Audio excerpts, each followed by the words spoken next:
I've been thinking a lot about rituals versus habits. Habits feel very rigid to me, like something I have to maintain no matter how I feel. Rituals are softer, they adapt to my energy. A ritual can change shape. Some days it's 5 minutes, some days it's longer, and somehow that makes it easier to return to it. I like rituals because they're rooted in presence, not performance. They're not about being perfect, they're about coming back to myself. And once I stopped forcing habits, I also had to rethink what productivity even means. For a long time, I thought productivity meant just doing a lot of things, checking things off, being efficient, always moving forward. But lately, productivity looks very different to me. Sometimes it's resting, sometimes it's choosing not to push, sometimes it's doing one thing well instead of 10 things halfway. I don't want my life to feel like a constant to-do list. I want it to feel intentional. And that is when I realized that devotion is way better than discipline.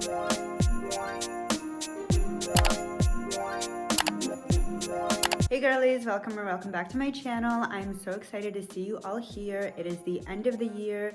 We are setting our goals for the next year and we're just having some holiday fun. So let's go. So discipline works until it doesn't. It's really good at pushing, but it's not good at listening. Devotion just kind of feels different.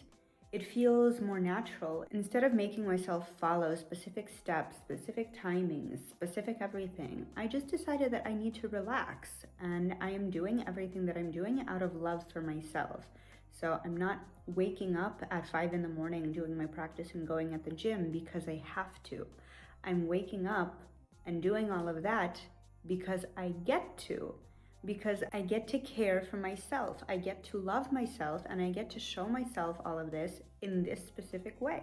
And that's the way that I like it. It's the way that works for me. And choosing devotion over discipline made me very clearly understand what I'm leaving behind. There's a few things that I decided to leave in the past year because they are not working for me. They're working against me.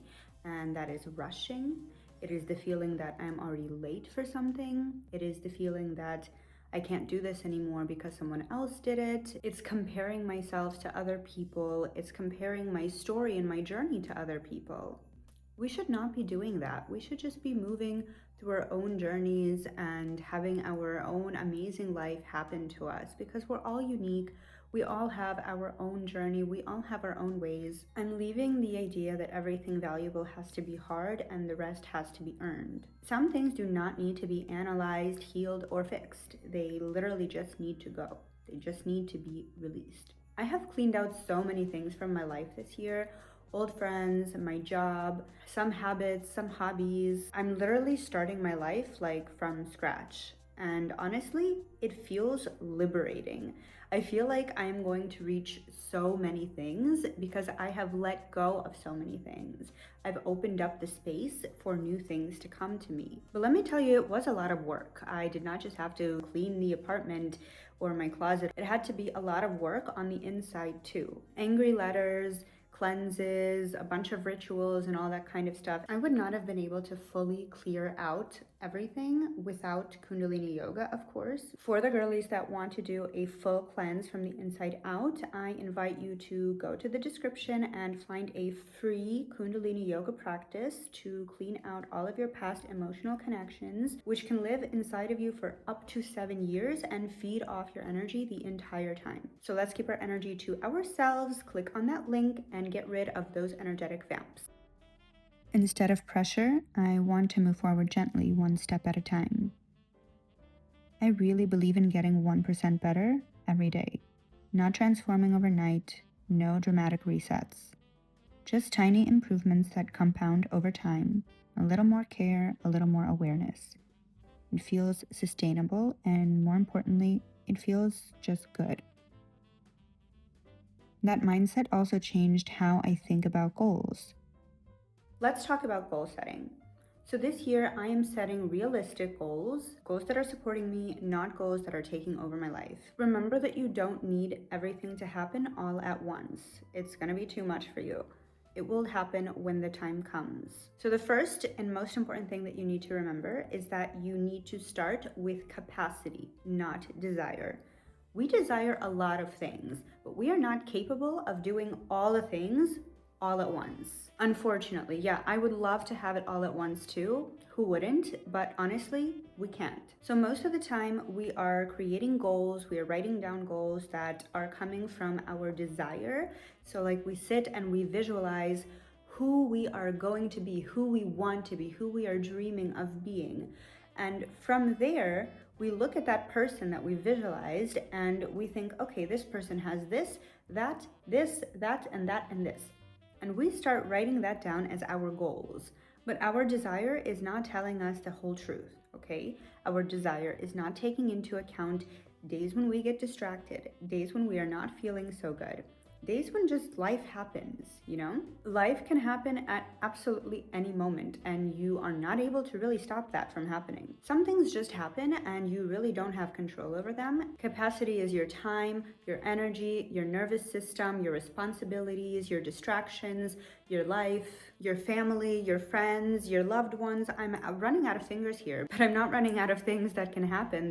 Anyway, a realistic goal is when you are acknowledging where you are right now instead of just blindly going somewhere, not knowing where. So when your goals are respecting your capacity, your goals are not feeling heavy. They feel easier to reach and not so intimidating. If you have less goals than you had last year, for example, it doesn't mean that you're going to just reach less things. You can actually reach more because you're focused on these goals, and these goals can bring you new opportunities once you reach them.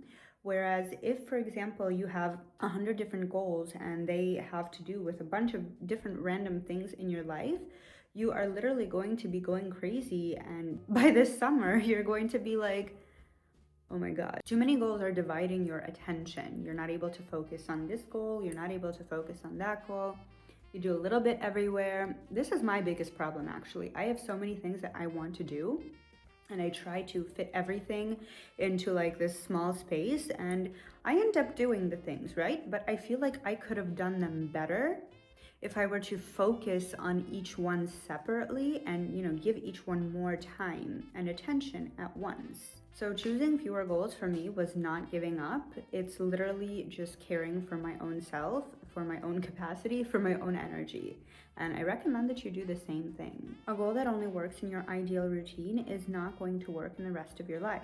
Real life includes days where you are tired, where you have your period, where something happens, where something else happens. A lot of different things can happen. There's a lot of things that can stop you from waking up and going through your entire routine that day. Even your motivation can just disappear one day, and it's okay. We have our hormones, we have our mood swings, all the things can happen, and at any given day, we can feel like we just don't want to do it today.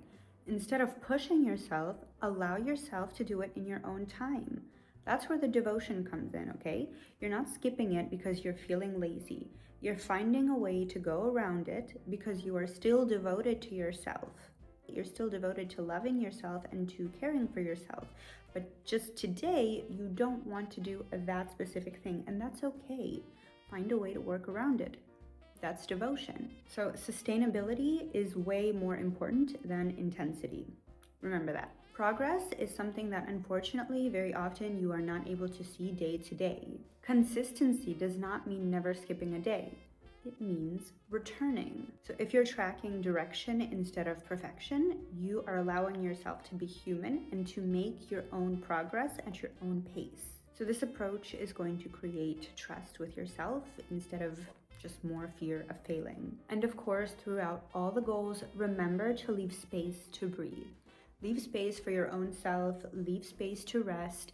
Don't put everything everywhere, okay?